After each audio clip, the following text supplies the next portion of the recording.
الحمد لله رب العالمين والعاقبة للمتقين ولا عدوان إلا على الظالمين ونشهد أن لا إله إلا الله ونشهدك يا ربنا ونشهد ملائكتك وحملة عرشك وجميع خلقك أنك أنت الله لا إله إلا أنت وحدك لا شريك لك وأن محمدًا عبدك ورسولك أرسلته بالهدى ودين الحق ليظهره على الدين كله فبلغ رسالة ربه أعظم ما يكون التبليغ وأدى الأمانة الإلهية على أكمل وجه. اللهم صل على محمد وعلى آل محمد صلاة وسلاما دائمين متلازمين إلى يوم الدين، ثم أما بعد. عباد الله، يقول الله سبحانه وتعالى: ولقد وصينا الذين أوتوا الكتاب من قبلكم وإياكم أن اتقوا الله. إلهي وحليه سبحانه وتعالى وحان إذنك أمده إذنك هرية الدردارمي أن اتقوا الله إلهي إنك يابتان. وحان مركا اسكو دردارمينا مركا كواد إلهي عبسيديسا أيان اسكو دردارمينا. مركا اسكدب موضوع على يقرأ وسيرة النبي صلى الله عليه وسلم. النبي صلى الله عليه وسلم مركي نسب كي صلى فيريو وحالوك لقادا صدح قيبود لقب الله النبي ومحمد إلى لقارو عدنان ولباتن يكو آبي علماء اسكما خلاف سنة نسب كاس قيبت لباد ووحي كبلو عدنان إلى نبي الله إبراهيم عليه السلام وأفرتن إيا اللباء آبي علماء انتو ذا بدن وحي ليهن وصحيح نسب كاس النبي قلنا وحي ليهن خلافة كجرة هو يكقاب صدين. قيبت صدح هذا ولقب الله نبي الله إبراهيم إلى لقار نبي الله آدم ولبا لباتن آبي قلت تروا صحيح بقول كيف بقول مجرته سيداس درادة نسب كالنبي أسأل لقب الله إلى لقار نبي الله آدم اسكو دردر كود واسداتا يشن آبي تاسوا نسب كالنبي صلى الله عليه وسلم. نبي صلى الله عليه وسلم وحال دلي وقت أرورة مالين إسنينة سيدر هاجحة لبي طبنك بش ربيع الأول سنة كيلو يقان عام الفيل بغر كي كتلنا هي يمن وكدو لي كعبدا تاسو كبيغناد لباتنك بش أبريل شم بغل تضباطن يكودي مركي ميلاد وهد مركا كواد نبي وحا نوجيي هو يديس سيدو كلا وحا نوجيي أدان وإسكالها أبو لهب أو أورنجري ثويبة كدبنا وحريي نبي فرحض وكفر حيدرادد ما دام النبي أذيركس أوها سيدي دقن كأوهاد وقت ياس المها بادية لو دير جري سيدو أذايك إيا رجن نمو وغلصو بربارو سيداس درادد وحال سي حليمة السعدية وكتمد مركز قبيلة إلى هذول بكر بني سعد dadkii xilligaas joogana dadkii ugu duruufta adkaabay ahaayeen laakiin nabiga sallallahu alayhi wa sallam markay qaadatay barwaaqay kala kulantay ma ka hadlayaan hadda barwaaqada kaliya waxaan rabaa dhacdooyinkii dhacay wax un inaan ka sheego. 4 sano buu la soo joogay Xaliimatu Sacdiya. sanadkii afraad markay ahayd nabiga waxa lagu sameeyay xaadithadii la oran jiray shaqu sadriga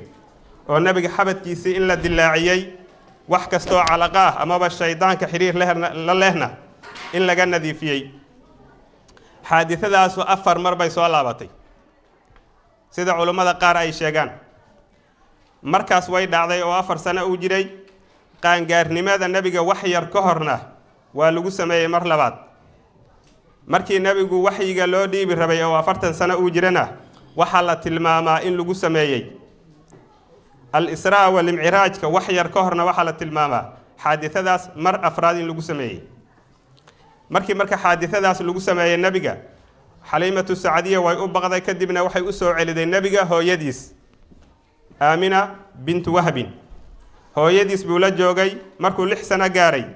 nabiga sallallahu alayhi wa sallam waxay u wadatay in ay soo booqdaan qabriga nabiga aabihiis oo ku asnaa Yathrib meel la yiraahdo muddo bilahay soo joogeen kadibna ayagoo dhex soo socda meel la yiraahdo al-Abwa haddaan khaldanayn bay ku geeriyootay nabiga hooyadiis kadibna nabiga xanaanayntiisii waxaa la wareegay awowgiis Abdul Muttalib wuxuu nabigu la joogay awowgiis ilaa uu ka gaaray 8 sano kadibna waxaa geeriyooday awowgiis kadib wuxuu u dardaarmay awowgiis adeerkiis Abu Talib oo nin aan xoolo badan haysan ahaa caruur badanna u joogto ahaa nabigu adeerkiis buu la joogay wuxuu bilaabay in uu reerkiisa saacido oo xoolaha reer Makaad u raaco ceebna kuma ahayn marka la fiiriyo nabiga sallallahu alayhi wa sallam waa kale ma jiro nabi la soo saaray ilaa waraca alqanama ilaa arigu ilaaliyay nabigu sallallahu alayhi wa sallam markuu 12 sano gaaray adeerkiis wuu waday wuxuu la aaday dhankaas iyo Shaam safar tijaaro oo adeerkiis u baxay meel la yiraahdo Busra oo ku taala Suuriya gobolka la yiraahdo Darca markay marayaan bay waxay la kulmeen ninkii suuf ee raahibka ahaa oo maaragtay caabidka ahaa nabiga buu arkay wuxuuna yiri hada sayyidul aalamiina kan waa nabigii la sugahayay umada nabiyullaahi aadamna boqorkoodii ahaa ee hala aadin halkaas iyo Shaame nimanka yahuuda ahaa haday ka war helaan way dilayaane kula laabo halkii ay kala timid iyo Makka sidaas buu adeerkiis kula soo laabtay Makka nabigu markuu gaaray 14 sano waxaa dhacay dagaal u dhaxeeyay Quraysh iyo reer Kinaano wada socda iyo la qolo la yiraahdo Qays Caylaan oo dagaal uu ka dhaxeeyay dagaalkaasu nabigu markuu 14 sano jir ahaa buu bilowday ilaa nabigu 20 sano uu ka gaaro buu socday nabigu sallallahu alayhi wa sallam markuu 20 sano gaaray waxa xoolaheedii u dhiibatay Khadija bint Khuwaylad si uu ganacsi ugu aado dhankaas iyo Shaam waxa la socday adoon ay lahayd oo la oran jiray Maysara intuu adoonkaas la socday nabiga waxyaabo fara badan oo irhaasaad amaba aas u ah nabida buu ka arkay nabiga sallallahu alayhi wa sallam kadibna nabiga qisadii uu kala kulmay wuxuu uga sheekeeyay Khadijana markay aragtay amaanadii ay ku taqaanay xoolaheedii oo u barakoobay Maysara wixii uga sheekeeyay uu kala kulmay waxay dalabtay inay guursato sidaasana nabiga loogu guuriyay asagoo 25 sano jira wuxuu ahaa Khadija bint Khuwaylad ayaduna xilligaas ay jirto 40 sano waxay u dhashay nabiga caruurtiisii 7 ahaayeen 6 kamida 2 wiil iyo 4 gabdhood labada wiil waa Qaasim iyo Abdullaahi yaraantii bay ku geeriyoodeen laakiin gabdhaha 4taahu way qaan gaareen islaamkii bay haleeleen wayna islaameen kulligood nabigu sallallahu alayhi wa sallam markuu gaaray 35 sano Kacbada waxa ku yimid daadad gaarsiiyay dildilaac iyo maaragtay dhaawacyo Qurayshna waxay go'aansatay inay Kacbada dib u dhisto markii Kacbadii la dhisay kadib waxay isku khilaafeen qofkii Hajarul Aswadka meeshiisii ku celin lahaa dood socotay 4 ilaa 5 maalmood sida la tilmaamo markii dambe waxay ku heshiyeen qofka koowaad ee albaabka ka soo gala wuxuu ku xukumaan raali kuna qofkiina wuxuu noqday nabiyullaahi Muhammad sallallahu alayhi wa sallam kadibna waxay yiraahdeen kulligeen raaliyaan ku nahay waa Muhammadul Amiin nabigu qabaa'ilkii isaystu u yeeray madaxdoodii maraba dhexda la dhigay Hajarul Aswadkii baa dusha laga saaray qof kastaaba wuxuu amray marka inuu daraf qabto oo dhagax wax ka qaado markii meeshiisii la geeyay nabigu asaga gacantiisii ku saaray sallallahu alayhi wa sallam nabigu markuu gaaray 40 sano waxa lagu soo dejiyay waxyigii qofkii koowaad ee dumarka rumeeya waxay ahayd Khadija bint Khuwaylad zawjadiisii ragana waxa la yiraahdaa waa Abu Bakr as-Siddiq buu ahaa caruurtana Ali ibn Abi Talib buu ahaa adoomadana Zayd ibn Haritha buu ahaa oo xilligaas la oran jiray Zayd ibn Muhammad maadaama tabanni uu jiray xilligaas nabigu sallallahu alayhi wa sallam sidaas wuxuu ku bilaabay waxyiga ku soo dagay إنه دعوادي سسرة كفافيو أفرتن سنة مركو النبي جري إلى أفرتن يسدح سنة رج لجو قياسي يدمر أفرتن يدور قف قرنا أي كبديان باسو إسلامي أو عثمان بن عفان وكجره سعد بن أبي وقاص وكجره عبد الرحمن بن عوف وكجره بلال وكجره الأرقم ابن أبي الأرقم رج فربدان ونوعاسة باسو إسلامي وحين كل مجرين جريجا الأرقم ابن أبي الأرقم أفرتني الصدح سنة مركي قدامات النبي وحال أمر الدعوة إنه لا جهره فاصدع بما تؤمر وأعرض عن المشركين صباح دي دنبنا بورت الليلة هذا الصفا نبغو انتو استاغي بو اسكوغو ياري قريش تي مكا جوغتي أودل يددك جوغي مركز بوحو كويرا هدي آن إذن إيرا هذا بورت دبر كذا فردا كسو سعودا إذن كسو دولة هيا أكنتم مصدقي ما إرهما يسان مركز بي كويرا هذين قالوا ما جربنا عليك إلا صدقا وحان رن أهين كما آنا برن نبي صلى الله عليه وسلم مركو وحو يري فإني نذير لكم بين يدي عذاب شديد عذاب أذقبان إلهي هرتي سيدن كقدق يا رسالة الليسو ديبي آمنة وقاتا أبو طالب منك اللي هذا أبو لهب أو ماشي فديي باكو عن صيري هذا الأذقنا نبي كجري لهذا جمعتنا تبا لك سائر اليوم ما وحاس بعد اسكو كان يرتي هلاك حقوق داعي إلهينا قرآن بكسو دجيي ليري تبت يدا أبي لهب وتب هل كسبا وحا كبلا باتي علادي أي أقادين قريش النبي أو رسالة ديسا يدعوة ديسا أي قصو هرجيدين نبي مركو أفرتن يشن سنة قاري أو عليسكي قريش أي سارتي وفريه كبتي وحا نبي الله إذمي الهجرة إلى الحبشة الهجرة الأولى إلى الحبشة إن لو هجرو حبشة dad lagu qiyaaso 12 qof baa hijradaas baxay waxaana hogaaminaya Uthman ibn Affan oo qabay markaas gabadha nabiga sallallahu alayhi wa sallam Ruqayya nabiguna wuxuu ku yiri markaas awwalu baytin yuhajiru fi sabilillahi ba'da Lut wa Ibrahim alayhim assalam wa qoyskii koowaad oo Ilaahi dartiis u hijroonahaya kadib nabiyullaahi Ibrahim iyo nabiyullaahi Lut culayskii marka ma yaraanin bal waxay isku dayeen inay hor istaagaan hijrada waayo nabigu wuxuu yiri xabasho waxa jooga boqor agtiisa aan dadka lagu dulmin markii intaas u dhacday hadana waxa ku soo xigtay sanadkii 46 sano jir nabigu uu ahaa inay dhacday البعثة الهجرة الثانية إلى الحبشة ودد لغو قياسة إلى 8 iyo dhowr qof ay hadana hijradaas aadeen dadka qaar waxa ku jira beelayhiin naadeerkii nabiga oo ahaa Aqil ibn Abi Talib waa ka qisada maaragtay khudbada caanka ka horjeedinaya boqorkii Xabasha markuu ku dacweeyay Amr ibn al-Aas oo laga daba diro leeyay nimanka noo soo celi naga tagay sanadkaas waxa soo islaamay ninka la yiraahdo Hamza ibn Abd al-Muttalib sidoo kale waxa soo islaamay ninka la yiraahdo Umar ibn al-Khattab oo nabigu mar walba uu jeclaa labada Umar midkood inuu soo islaamo ama labadooduba waa Umar ibn al-Khattab iyo Umar ibn Hisham oo loo yaqaan Abu Jahl oo labadooda loo arkay laba nin oo geesiyaala lagana gambanayo haday islaamka ku soo biiraan in ay maaragtay islaamku uu yeelan doono haybad sanadkaas waxa sanadkii ku xigay oo 47 nabigu jir uu ahaa waxa dhacday waxa loo yiraahdaa al-muqata'a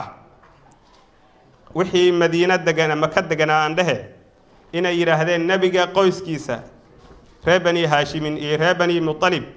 kulligood aan go'dan galin dumarka yaan laga guursan